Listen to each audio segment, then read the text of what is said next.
today we'll be talking about Prisma 7, right?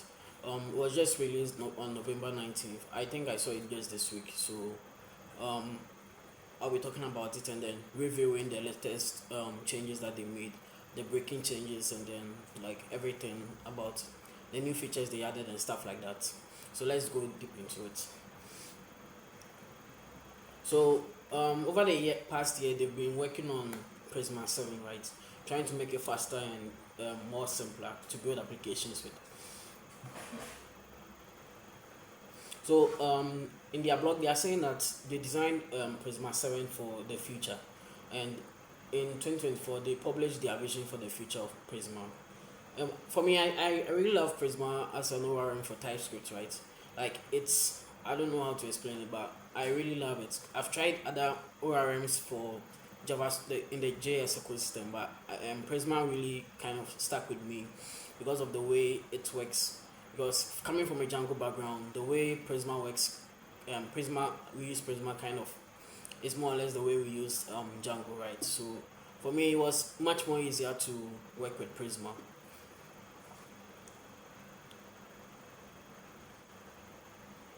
So they also launched their own Postgres offering, Prisma Postgres. So if you go on their site, you should be able to see a Postgres. I think it's a software as a service something. But I haven't personally used it before, but I've been seeing it in their documentation. So I'll probably dig into it a bit more and then yeah. And they said in their blog they are saying that moving away from Rust, right? When we launched 6.0.0, we promised better performance, more flexibility, and better type safety. We knew that there was work to be done, and to get there, we need to make some drastic changes. We announced we're migrating the client away from Rust and rebuilding it in TypeScript. This might have seemed like a strange move to some, as Rust's main premise is that it's fast and performant, but that is only half the story in our case. A side effect of the client being built in Rust is that we're limiting who can contribute to the ORM. So I agree with them because like since it's an open source, kind of like an open source project, you will need more people on the project to contribute, right?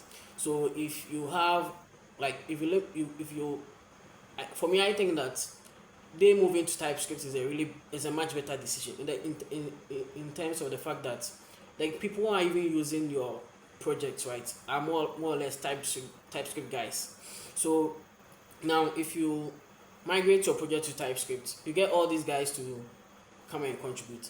And some of these TypeScript people might not really know Rust or might not want to learn Rust, right?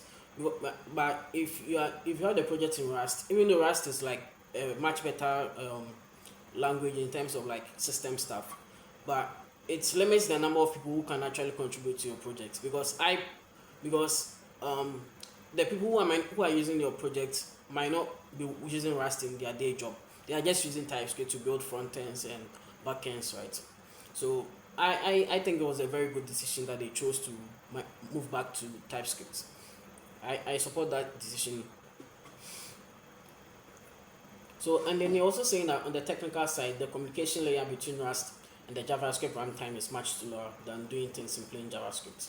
So I agree with them because once you write the languages, you write something in Rust, you have to add the bindings, you have to add the bindings. There's going to be overhead, right? Because they are two different languages, and then you are trying to make them work together. So obviously, you should expect some overhead or something related to it. And if you've never heard of Dino is also a node, is also a JavaScript runtime. So there are I think currently there are three JavaScript runtimes that I know of. There's Ban, there's Dino, then there's Node. And the Dino guys, one contributor of Dino was saying that in their blog they mentioned the person's name, Lucas Casonato.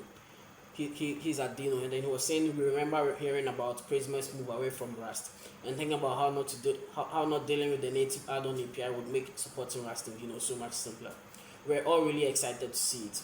Yeah, for me, I agree with them that they should just stick with TypeScript, right? Because TypeScript works, bro. It works, and because it's not a closed source project, it's an open source project. They sticking to the language they'll get more contributions from is a very good idea for me. So they wrote their language. They wrote their they rewrote the Prisma clients in Rust. Sorry, in TypeScript, and then they ran some tests. Or then they said in their blog they are saying they got 90% smaller bundle output, then 3 times faster query execution, significantly lower CPU and memory utilization, simpler deployments for Vessel Edge and Cloudflare workers. And they actually have benchmarks to prove it. Like in the blog, if you check it out, they are saying they have a link to their benchmarks to prove it. Then the best part is you don't have to actually do any. You don't have to do the. You don't have to do any significant changes. So if you've used Prisma before, when you are creating the generator client thing, instead of normally you in the at the provider side you just do Prisma client JS, but now you just do Prisma client and that's it. You're now free from Rust. You're just using the TypeScript version. And also one change that they actually made was that when you run when you're using Prisma and then you generate the Prisma code. In effect, at first it was generated in node modules, right? And now they've moved it from node modules into your application. So now when you are writing the when you are writing your application, you would have to when you are writing the Prisma configuration, you have to specify where you want the generated Prisma code to live.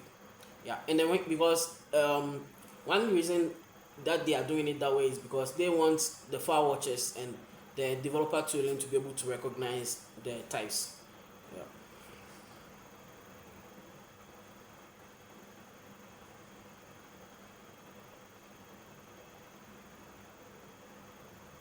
And also they introduced faster and fewer types. So they cut back on the number of types that Prisma was going to generate. They made it less and then much faster. So now Prisma requires approximately 98% fewer types to evaluate a schema, then 45% fewer types for query validation. For query evaluation. Prisma is 70% faster when performing a full type check. Then, as I was talking about the Prisma Postgres for personally, I haven't used it before, but I think it's their service for their managed Postgres service that they give developers to that they kind of like how